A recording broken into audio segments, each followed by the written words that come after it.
Alright, Spider-Man Homecoming came out 2 weeks ago, and I've been delaying for some reason or another to want to talk about it. Not that there's anything bad about it, I'm just fucking lazy as shit. If you haven't noticed, I have a bunch of Spider-Man things on my wall, and I'm a huge Spider-Man fan, but I didn't start when I was younger. I started pretty late into my life, into my college life. Is when I really started getting into Spider-Man. So I wanted to tell you how I felt about Homecoming. Look, this is before I tell you about how I felt about Homecoming, I have to briefly go over how I felt about the original Spider-Man movies. And it's that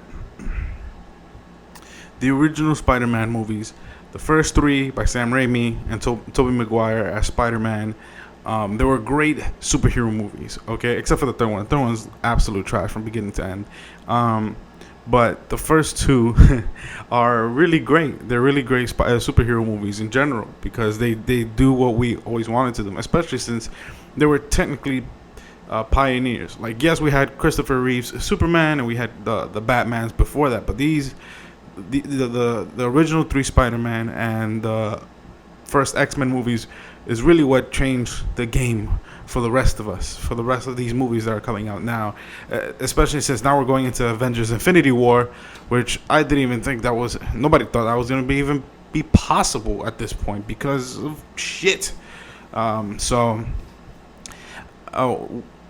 were great superhero movies. They weren't the best. They got a lot of things right. They got They got the peril, they got the story right a lot of the times here and there. Like the relationship between Harry and Norman Osborn was really interesting, which I really liked. And then Harry coming into his own about being the Goblin, but not really being the Goblin. That's at part 3 is when it really falls apart. Like the whole structure, the whole character arc for all three of those characters. The three being Spider-Man, Mary Jane, and Harry Osborn, because they're the real three main characters. But because of that, because of the focus of those three, was separated amongst those three. I know it's not really, like, if you really watch the movie, yes, it's about Spider-Man, all this other stuff, but you see the subplots of all three throughout the movies, and you kind of want to relate to them. Anyways, they were great superhero movies, but they lacked in being Spider-Man. I didn't feel like he was Spider-Man. I felt like he was this nerd. He was the nerd who got bit by the spider, the trope. Well, not the trope, but they got that right. He's a nerd, bit by a spider, becomes Spider-Man. Great, but it just didn't feel right. He felt really, it sounds weird, but Tobey Maguire felt really slimy as Spider-Man. He didn't feel like he was funny, because Spider-Man cracks jokes, and he cracks jokes when he's nervous. He cracks jokes all the time just to get rid of the tension that he's always building up within himself and the anxiety that he has. And he annoys the shit out of the villains. It's actually a very common thing that all the villains are extremely annoyed by him because he won't shut the fuck up. And a certain amount of intellect that we want to see from him just never really shows that much until the second movie, which is great. It shows that he's really smart and he has Doc Ock on his side, and like he's crucial to the Doc Ock thing, and then it all messes up. They were great, but he didn't feel like Spider-Man. Now, fast forward to 8 years later? I guess 8 years later, Amazing Spider-Man 2 comes out, and I was kind of excited for it. You know why? Because I did want something different for once. I did want something different, but they immediately in the first Spider-Man movie did the worst that they could do, which is retell the origin of Spider-Man, because everybody knows it. Everybody knows how Batman became Batman, how Superman is Superman, and how Spider-Man is Spider-Man. Batman lost his parents in a robbery. Superman is an immigrant from another planet that lands here and grows up in a really middle America, a really great home, and then just becomes Superman over time.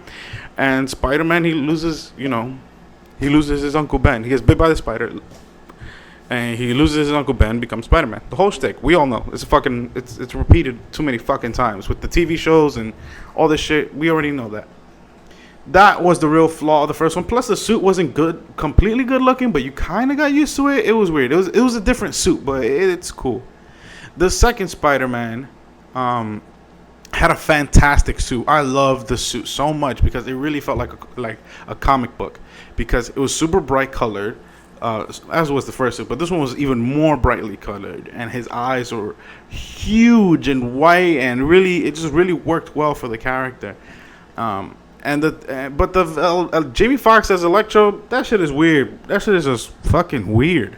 But the part that Amazing Spider-Man 1 and 2 really fucked up at was truly the story aspect of it. It was really good on the other side. I really felt like Andrew Garfield wanted to be Spider-Man. He even mentioned that he wanted to be since he was like 10 years old. And you can see that he really tries. He even tries to... He brings more life into the character by talking and making jokes. But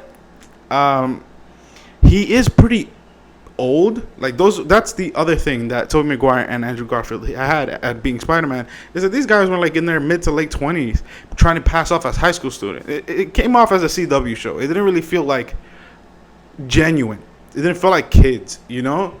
But the other great part the Amazing Spider-Man had, more than the first trilogy, was the relationship between him and Gwen Stacy. And it's super... If you know anything about Spider-Man, it's super crucial, the story of Gwen Stacy, because that's the first woman he truly loved, and he felt like it was his fault that she died. There was like, you know, she died she fell to her death, and it's debatable in which either when he stuck his web to her, that it was the force of the web pulling her up that cracked her spine, or did she crack her spine on the way down? But it canon wise, I think it's told the fact that it was the force of the web. But you can make an argument either way. Anyways, I'm getting off track. So we had those. It's the first three that has a really good superhero story, shitty Spider-Man. The other two had a really good Spider-Man and relationship, but a really shitty superhero story. So now fast forward to how many years, and fucking 4 or 5 years later, and we have... is it 4 or 5 years later? I'm not even sure. Now we have Tom Holland as Spider-Man. This young kid, I think he's like 19 or some shit. And I guess while filming he was 18, and he shows up at Civil War as a 17-year-old kid. When he showed up in Civil War and he did his thing, people were like, "Wow, I think it works. I think we got it. I think we finally got it." Because not only is he super young, but because he's like this new kid and he gets to see like all these great superheroes that have already been pre-established. He's like fanboying, and he's also at the same time he's really, really, really, really nervous. And when he's fighting Winter Soldier and he's cracking jokes, he's doing all these things, it felt good. So we're dying for the movie. Now the movie comes out, and holy shit, this is the best Spider-Man movie of all time. I don't give a shit. Throw your nostalgia away for the first two movies. I don't give a fuck. Those are garbage fucking movies. Garbage Spider-Man movies in comparison to this fucking Spider-Man movie. This movie does all the things right. It does the relationship between like he's young. He's this high school kid, and he's gonna have crushes on girls that he can't really like abuse. He can't be like, "Well, I'm Spider-Man, you know, come get with me." He's aware that it's a very hard thing to want to do, like to be able to be Peter Parker and to be Spider-Man, and this whole movie is about that. It's the whole him trying to be both, but he really wants to be Spider-Man more than anything. He really wants to go out there and save people, because that's what he feels like he's meant for. And then you see all the people around him, his relationship with Aunt May, who's unfortunately extremely sexy, because that's really weird that Aunt May is sexy, but we're just gonna keep going with that. His relationship with Aunt May, that he really tries to keep everything secret from her, because they mention it in a very small hint that they don't even need to talk about Uncle Ben. They can't even really talk about him because it seems recent. He's very sad about it. Like, she's very sad about it, and he doesn't want to bring it up. I think his friend Ned is like, "Well, maybe we should tell your Aunt May." She's like, no. She's got too many things going on, which could be one of those things. Then we see his friendship with Ned, who's a mix of like a bunch of characters in the comic books, mostly Genki and in the Ultimate Universe, and like 2 or 3 other characters that they pulled out here and there. They just mix those 3 of those guys up, and then you get Ned. And Ned's great. He's funny. He's your best friend. He wants to be there for you the entire time. But he's also like, well, we should get some girls. We should try to do something. He's like, no. It's like honest. It feels super honest. Like I believe it that this is Spider-Man. That this will be Spider-Man now. He's on his phone. He's trying to do everything he can. The whole scene of him going to the bodega and talking to the Dominican guy and then speaking Spanish, and then later on he sees the consequence. Well, not really. It's not really the consequence, but he sees what happens like at the lowest level. Like this is a grocery store that he always frequents to, and then because of the Vulture's henchmen messing around with the gun, damaging that bodega altogether, he can see that this is real. This can affect his life, so he continues to take it more and more serious. The Vulture, speaking of the Vulture, is fucking awesome. I hate a lot of Spider-Man has a lot of villains that I hate because they don't seem like a real threat, and they seem leftovers from an older time. So the Vulture is one of those characters. The Vulture and the Tinkerer and Chameleon, they kind of feel they don't really feel like they can fit now, but they did change it up enough that it felt great. The Tinkerer is in there, and he's kind of the guy that helps out the Vulture. He makes him all the gadgets and all this other stuff. The Vulture, they really changed him up. They changed his whole, like, they made him like, you feel for him as an adult. You feel for him because you can understand. Construction jobs are one of the hardest jobs there is to do, especially in New York City.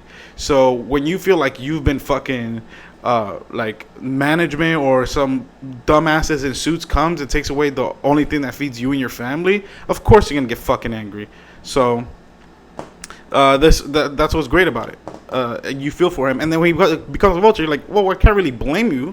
You're just trying to do whatever you can. So then when you find out who the Vulture, not only who the Vulture is, but who his family is, and Peter finds that out, you really feel like a connection. You're like, holy he feels like a connection. He's like, this is also can be a consequence of my actions.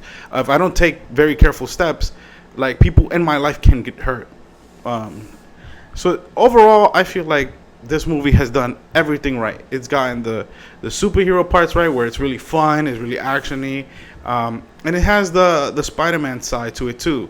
He feels funny. He doesn't feel funny. He is funny. He's ridiculous. He's over the top when it comes to, like, just being stupid because he's a kid. How would he know better? But then you get to see the humanity in him. He loses his book bag because he doesn't know what to do. Like, these are all things. Look, now there's gonna be a sequel to Homecoming, which I guarantee is gonna be some dumbass name like Prom or something school wise, which would be kind of cool because they're going with the whole motif. But what I hope to see in the next movie is Kraven, because there's 2 characters they haven't explored yet. Is Mysterio and Kraven, and they're saying that the next villain is going to be somebody who's never been in any of the films. So Kraven and Mysterio are the most likely, and to be honest, it's probably going to be Kraven because ideally, dealing with the situation in the environment, especially after Infinity War, and they're trying to keep Spider-Man to like a low-level kind of superhero for now. Absolutely, Kraven works absolutely fine, and Mysterio is actually really dope in the comic books and does really crazy shit later on into his life. So I think Kraven is the safe hunt, the safe bet, not the safe hunt. I'm thinking about the fucking book. And I just hope we get to see J. Jonah Jameson. We get to see Harry, because we didn't get to see Harry Osborn, and I hope that we get some glimpse of a real love interest, either Felicia Hardy or we get to see. I guess I could deal with another Gwen Stacy thing, But Mary Jane, they have to do. I feel like Mary Jane is also very crucial. They have to do right by her. They did this whole thing with Zendaya's character being MJ, and it's like, ha ha ha ha. But I don't think she's gonna be Mary Jane. Not that I have anything against her being Mary Jane, although the fact that I don't think she's as attractive as people make her out to be is just there. I don't know. I've yet to see anything that makes me feel like she could be Mary Jane. I could be wrong. Maybe I have to watch more of her shit, and maybe I'll change my mind. I just, at the moment, no, she's not Mary Jane to me. So there you go. That's really how I feel about Homecoming, and really all of Spider-Man movies in general. If you want to see more longer videos when it comes to me reviewing something similar to this, then just let me know. It's all the same shit to me, so it's fun. In any case, watch my latest video, subscribe to the channel. You already know.